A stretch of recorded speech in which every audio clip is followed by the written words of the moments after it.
Assalamualaikum warahmatullahi wabarakatuh. Halo teman-teman semua, kembali lagi dengan saya di sini Lutfi Handiasti. Pada kesempatan kali ini saya bersama rekan saya Dian. Dian, lu lagi ngapain sih? Gue lihat-lihat lu lagi baca sesuatu. Itu apaan? Ini loh Pi, gue lagi cari tahu tentang apa sih yang dimaksud sama Maqasid Asyariah.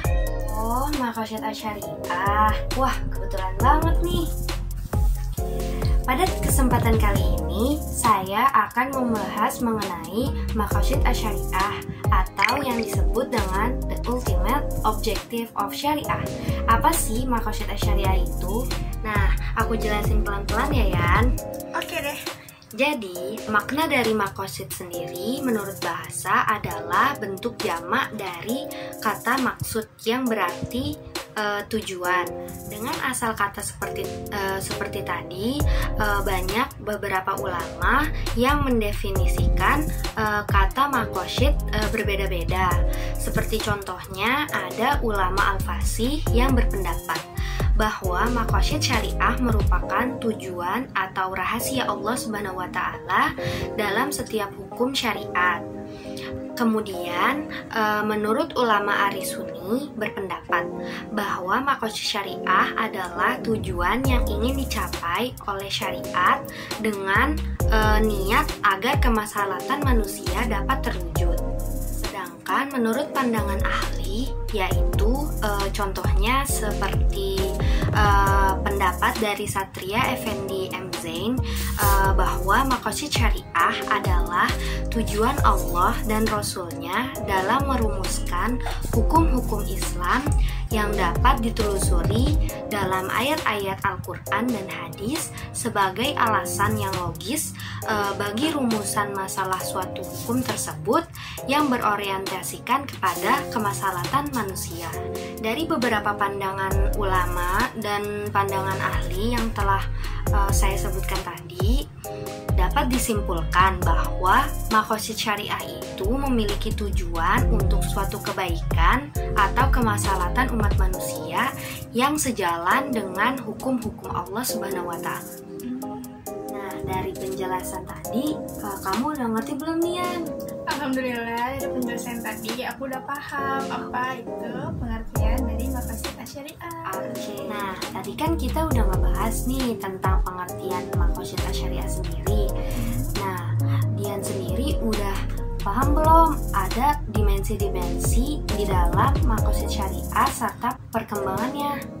Nah, kalau untuk yang itu aku belum paham. Bisa dijelasin? Bisa dong. Dalam maqasid syariah terdapat dua dimensi, yaitu dimensi ilahi dan dimensi insani.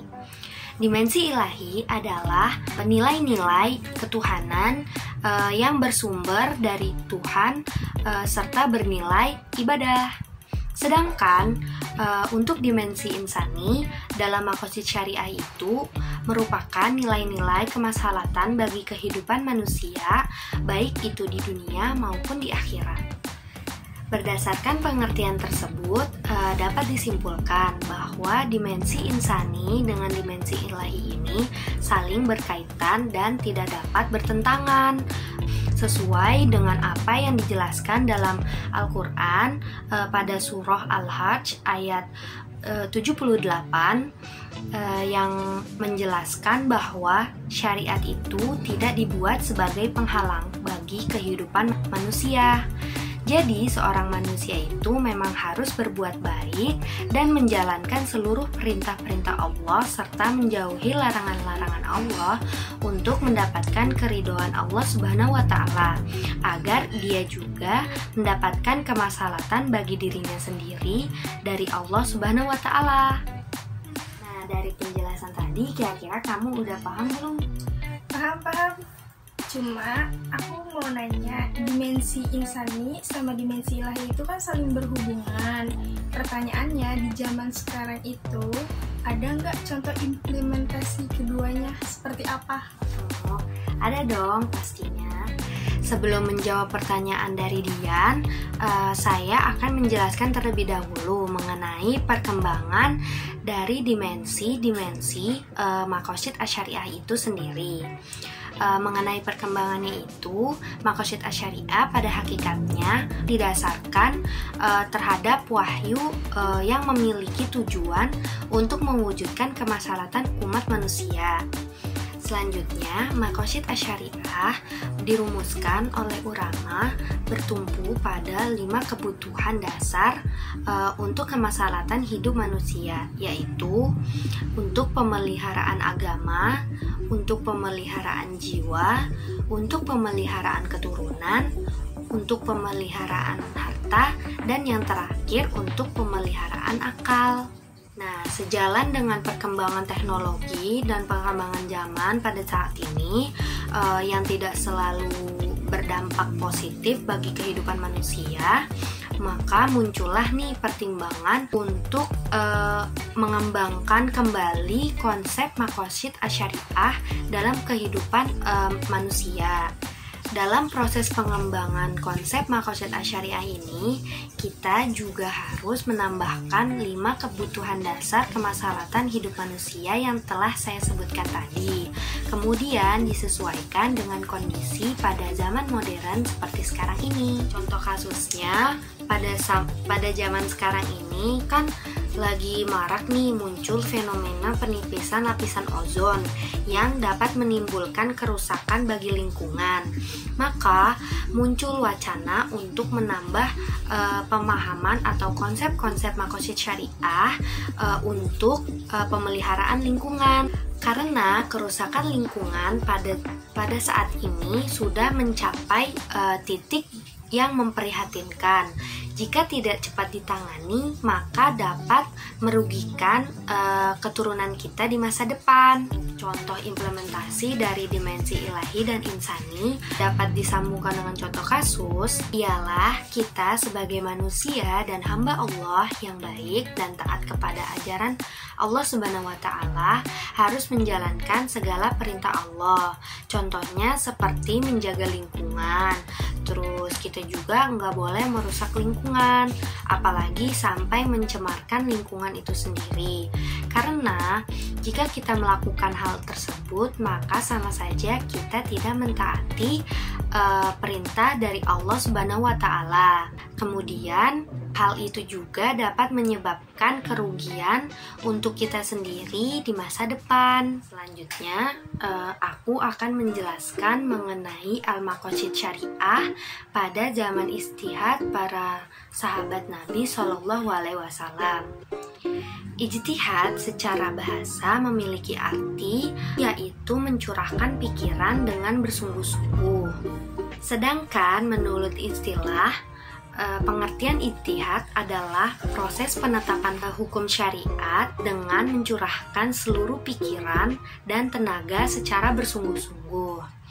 Jadi dapat disimpulkan bahwa ijtihad itu adalah penetapan salah satu sumber hukum Islam. Fungsi ijtihad sendiri merupakan sumber hukum Islam untuk menetapkan suatu hukum, di mana hal tersebut tidak dibahas dalam Al-Quran dan hadis. Jadi bisa dikatakan ijtihad itu merupakan sumber hukum ketiga setelah Al-Quran dan hadis.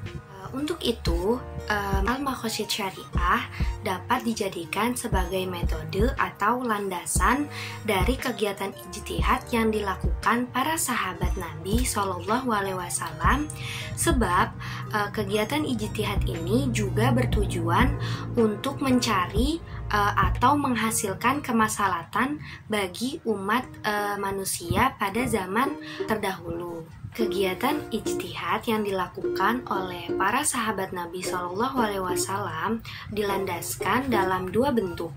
Yang pertama, ijtihad dalam bentuk memberikan penjelasan terhadap nas, baik nas Al-Quran maupun As-Sunnah.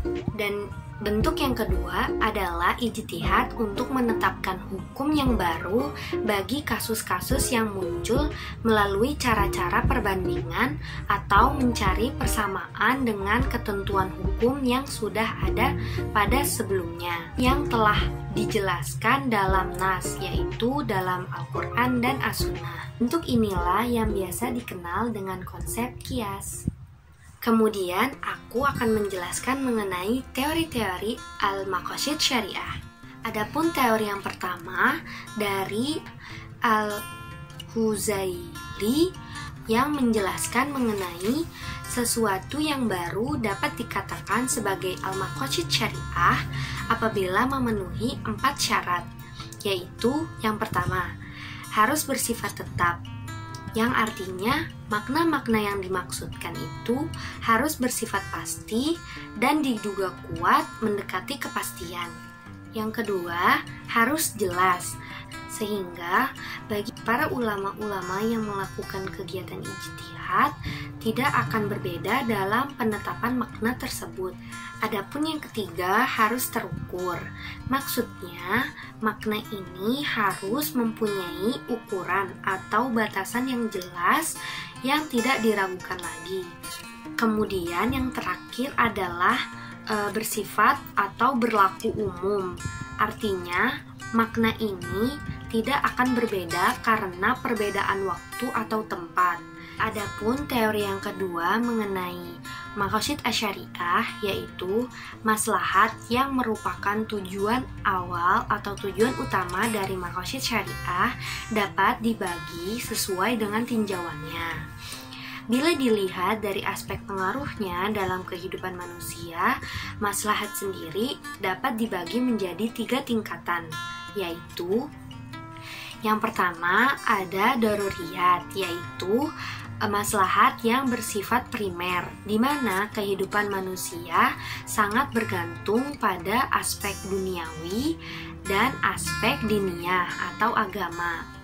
Adapun yang kedua ada hajiyat, yaitu maslahat yang bersifat sekunder yang diperlukan oleh manusia untuk mempermudah segala aktivitasnya dan untuk menghilangkan segala kesulitan maupun kesempitan yang ia alami dalam kehidupan.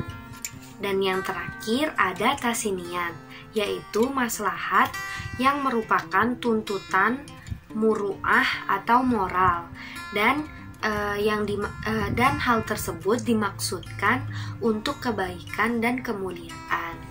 Nah, segitu dulu nih penjelasan dari aku tentang maqasid asyariah. Kira-kira Dian ada yang mau ditanyakan nggak? Cukup kok, semua penjelasannya juga udah jelas dan sekarang aku udah tahu. Makasih ya Via. Oke deh, alhamdulillahirrahmanirrahim. Sama-sama Dian. Segitu dulu nih teman-teman penjelasan dari aku tentang maqasid asyariah, atau yang disebut dengan the ultimate objective of syariah. Kurang lebihnya mohon maaf. Wassalamualaikum warahmatullahi wabarakatuh. Don't forget to like, comment, and subscribe. See you!